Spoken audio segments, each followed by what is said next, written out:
السلام علیکم، سب خیریت سے ہوں گے۔ یہ ویڈیو آخر تک ضرور دیکھیے۔ یہ ویڈیو میں جنات اور چھوٹے بچے کی کا واقعے کی ویڈیو ہے، اور جنات بچے کی ہر وہ کام کرتے کیا کیا کرتے تھے، وہ اپن یہ ویڈیو پورا آخر تک دیکھیں گے۔ اور ویڈیو اسٹارٹ کرتے آپ ضرور دیکھیے آخر تک، کمنٹ کر کے ضرور بتائیں۔ تو اپن چلیے اسٹارٹ کریے۔ السلام علیکم دوستو۔ ایک شخص بتاتا ہے کہ سردیوں کے بہت ٹھنڈے دنوں میں رمضان کے مہینے کی 13ویں تاریخ کو سحری کے وقت میری پیدائش ہوئی۔ یہ ہمارے پرانے پشتینی گھر کا ایک کمرہ تھا جس کے بارے میں یقین تھا کہ وہاں اچھے اور نیک صالح جنات رہتے تھے جو ہمیشہ عبادت کرتے تھے۔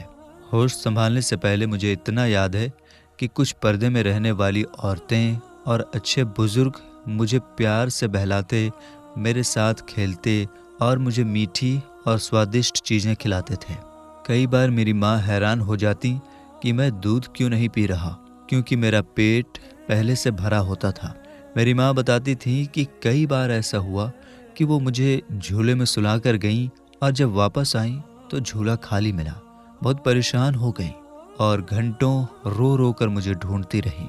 پھر دیکھا کہ میں اسی جھولے میں سو رہا تھا، لیکن میرے کپڑے بدلے ہوئے تھے۔ نئے کپڑے بہت خوبصورت اور خوشبودار ہوتے تھے، ساتھ ہی میرے منہ میں میٹھی چیز لگی ہوتی تھی، جیسے کسی نے کچھ میٹھا کھلایا ہو۔ ایسے کئی انوکھے واقعے ہوتے رہتے تھے۔ میں کبھی بستر پر پیشاب نہیں کرتا تھا۔ جب حاجت ہوتی تو میں بہت روتا اور پھر جنات میری مدد کر دیتے۔ میری ماں کو حیرانی ہوتی کہ مجھے کس نے صاف کیا، کس نے مجھے نہلا دیا اور چمکدار سرما لگایا۔ یہ سب باتیں بہت رہسیمئی تھی، کیونکہ میری ماں نہیں سمجھ پاتی تھی کہ میری دیکھ بھال کون کر رہا ہے۔ کئی بار ایسا ہوتا تھا کہ میں سو رہا ہوتا اور میری والدہ، میری ماں اپنے کام میں لگی ہوتی تھی۔ جب مجھے بھوک لگتی تو میں رونے لگتا، لیکن ماں کام میں لگی ہوتی تھی، اس لیے تھوڑی دیر بعد ہی میرے پاس آ پاتی۔ جب وہ آتی تو دیکھتی کہ میرے ہونٹوں پر دودھ لگا ہوتا تھا اور میں پھر سے آرام سے سو رہا ہوتا تھا۔ یہ سب گھٹنائیں جب میرے ہوش سنبھالنے کے بعد ہوتی تو والدہ مجھے بتایا کرتی تھی، اگر کبھی کوئی بچہ مجھے مارتا تو وہ بیمار ہو جاتا یا اسے غیبی سزا ملتی، کم سے کم اسے تھپڑ ضرور پڑتا اور اس کے چہرے پر اس کا صاف نشان ہوتا۔ اگر کوئی مجھے ڈانٹتا، چاہے پیار میں ہی کیوں نہ ہو، تو اسے کچھ نقصان ضرور ہوتا۔ پھر اسے خواب میں بتایا جاتا کہ تم نے ہمارے دوست کو مارا تھا، اس لیے تمہیں یہ نقصان یا سزا ملی۔ میری والدہ بتاتی تھی کہ ایک بار ایک قریبی رشتہ دار مجھے اپنے گھر پیار سے لے گئے۔ پہلے تو میں خوش ہو کر چلا گیا، لیکن پھر رونے لگا۔ ظاہر ہے جب بچہ اپنی ماں کو نہیں دیکھتا تو وہ روتا ہے۔ جب میں زیادہ رونے لگا تو تھوڑی دیر کے بعد اچانک میں وہاں سے غائب ہو گیا اور انہیں دکھائی نہیں دیا۔ اب وہ پریشان ہو گئے کہ میری ماں کو کیا بتائیں گے۔ کافی دیر تک ڈھونڈتے رہے، لیکن میں نہیں ملا۔ آخرکار وہ پریشان ہو کر میرے گھر آئے اور دیکھا کہ میں خوش ہو کر کھیل رہا تھا۔ وہ حیران تھے کہ اتنی دور 3 گلیوں کے بعد میں اتنی چھوٹی عمر میں اکیلا کیسے آ گیا۔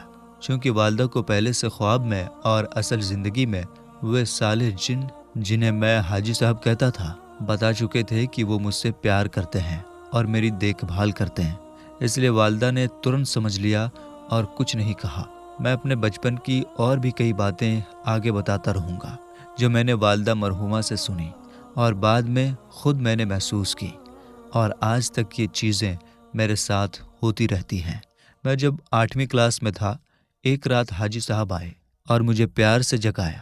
انہوں نے کہا چلو میرے ساتھ۔ پھر اچانک حاجی صاحب کی نورانی روشنی سے بھری شکل بدل گئی اور وہ ایک بہت ہی خوبصورت پرندے کی شکل میں بدل گئے جس کے پر اتنے لمبے تھے کہ شاید کسی بڑے جہاز کے پروں سے بھی بڑے تھے۔ میں ان کی گردن کے پاس ان کے پروں کو پکڑ کر بیٹھ گیا۔ حاجی صاحب نے کہا ڈرنا مت، تمہیں راستے میں کئی خوفناک ڈراؤنے منظر دکھیں گے۔ پھر حاجی صاحب نے اڑنا شروع کیا اور ہم بہت اونچائی تک پہنچے جہاں بس اندھیرا ہی اندھیرا تھا۔ بہت دیر تک ہم تیز رفتار میں اڑتے رہے، پھر ایک جگہ پہنچے جہاں بہت سے لوگ جمع تھے۔ انہوں نے مجھے وہاں چھوڑا۔ وہاں حاجی صاحب کی بہت عزت تھی، ایسا لگا جیسے وہ وہاں کے سردار یا بڑے ہوں۔ مجھے بھی وہاں بہت پیار اور عزت ملی۔ ایک جگہ کچھ لوگ ایک خاص قرآنی آیت کا ورد کر رہے تھے۔ حاجی صاحب مجھے وہاں بٹھا کر چلے گئے۔ ان لوگوں کا حلیہ کیسا تھا یہ میں بعد میں بتاؤں گا، جسے سن کر آپ حیران اور پریشان ہو جائیں گے۔ میں بھی ان کے ساتھ بیٹھ کر وہ آیت پڑھنے لگا۔ پھر مجھے سوادشٹ کھانا کھلایا گیا۔ آخر میں مجھے ایک بہت بڑے بزرگ کی زیارت کے لیے لے جایا گیا۔ جب میں ان کے پاس گیا تو انہوں نے میرے سر پر ہاتھ پھیرا اور مجھے دعا دی۔ پھر انہوں نے کہا، میں تمہیں اس قرآنی آیت کی طاقت، تاثیر تحفے میں دے رہا ہوں۔ جب بھی مجھے بلانا ہو بس سانس روک کر اسے پڑھنا شروع کر دو اور اپنے من میں اس کا ثواب مجھے بخش دو، میں ترنت آ جاؤں گا۔ اس کے بعد اور بھی کئی حیران کرنے والے عجیب واقعے ہوئے۔ چند دنوں بعد 8ویں کلاس کا رزلٹ آ گیا۔ بورڈ کے دفتر سے لوگ پیسے لے کر رزلٹ دیکھ رہے تھے۔ پیسے میرے لیے کوئی دقت نہیں تھے کیونکہ میں ایک امیر باپ کا بیٹا تھا، لیکن وہاں بہت بھیڑ تھی۔ میں صبح 9 بجے سے وہاں تھا اور دوپہر 3 بجے تک مجھے رزلٹ نہیں مل پایا۔ بھوک، پیاس اور انتظار نے مجھے بہت تھکا دیا تھا۔ اچانک مجھے ان بزرگ بابا کی بتائی ہوئی آیت یاد آئی۔ میں نے اسی بھیڑ میں کھڑے ہو کر سانس روک کر وہی آیت پڑھی اور اس کا ثواب بزرگ بابا کو بخش دیا۔ پھر میں نے دیکھا کہ وہی بزرگ بابا میرے سامنے کھڑے ہیں۔ ان کے ہاتھ میں موٹی سی کتاب تھی جو رزلٹ کی کتاب تھی۔ انہوں نے میرا رول نمبر نکال کر دکھایا، مجھے تسلی دی، میرے ماتھے کو چوما اور 5 روپے کا نوٹ دیا جو اس وقت بہت اہمیت رکھتا تھا۔ انہوں نے کہا، کچھ کھانے کے لیے لے لینا، اور پھر غائب ہو گئے۔ یہ میری پہلی ملاقات تھی بزرگ بابا سے۔ اس کے بعد سے لے کر آج تک کئی بار مجھے ان سے فائدہ ملا۔ جس دن میری والدہ، میری ماں کا انتقال ہوا، اس دن ان کے جنازے میں بزرگ بابا موجود تھے اور ان کے ساتھ 14 لاکھ سے زیادہ نیک جنات بھی تھے۔ یہ جنات بہت بڑا ہجوم بنا کر جنازے میں شریک ہوئے تھے۔ ان کی تعداد مجھے بزرگ بابا نے بتائی۔ انہوں نے کہا کہ یہ سبھی نیک اور صالح جنات تھے، جن میں سے زیادہ تر مکہ اور مدینہ کی طرف سے آئے تھے۔ ہر جن نے 70,000 بار کلمہ پڑھ کر میری والدہ اور والد کے لیے بخشا تھا۔ انہوں نے جنازے کو کندھا دیا اور قبرستان تک پہنچایا۔ 3 دن تک بزرگ بابا اور حاجی صاحب سمیت بہت سے جنات ہمارے گھر میں موجود رہے۔ جب بھی میں اپنے والدین کی قبر پر جاتا ہوں یہ حضرات میرے ساتھ ہوتے ہیں۔ ایک بار سردیوں کے دنوں میں قبرستان میں تھا اور میں کمبل گھر سے لانا بھول گیا تھا۔ ٹھنڈ بہت زیادہ تھی اور مجھے محسوس ہوا کہ مجھے بہت سردی لگ رہی ہے۔ دور سے کمبل لانا مشکل تھا تو میں نے مجبوری میں بزرگ بابا کو یاد کیا۔ میں نے وہ خاص آیت پڑھی اور ہمیشہ کی طرح اس بار بھی وہ آ گئے۔ بزرگ بابا کمبل لے کر آئے جسے میں نے اوڑھ لیا۔ حاجی صاحب جنات کے 14 بڑے قبیلے کے سردار ہیں جن کی تعداد لاکھوں کروڑوں سے بھی زیادہ ہے۔ ان کی عمر سینکڑوں سال ہے اور وہ بہت پرہیزگار ہیں، خاص کر حلال اور حرام کے معاملے میں۔ اگر کوئی جن کسی کے گھر سے بنا اجازت کچھ کھا لے یا چوری کرے تو حاجی صاحب اسے سخت سزا دیتے ہیں۔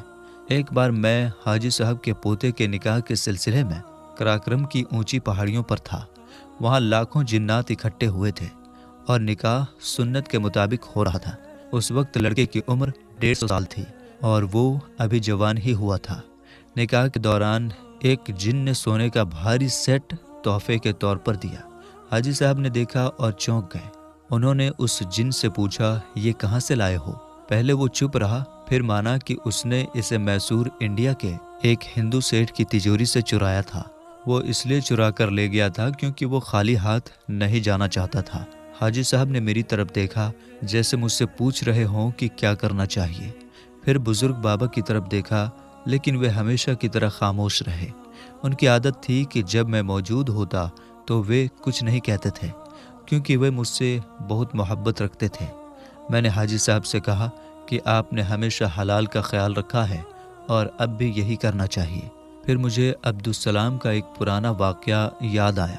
جب وہ 115 سال کا تھا اور کسی کے گھر سے تلے ہوئے پراٹھے چرا کر کھا رہا تھا، حاجی صاحب نے اسے دیکھا اور پراٹھے چھین لیے، پھر اسے لوہے کی جنزیروں سے بہت سخت مارا اور اسے نمک ملا پانی پلا کر الٹی کروا کر وہ حرام کھانا نکلوایا۔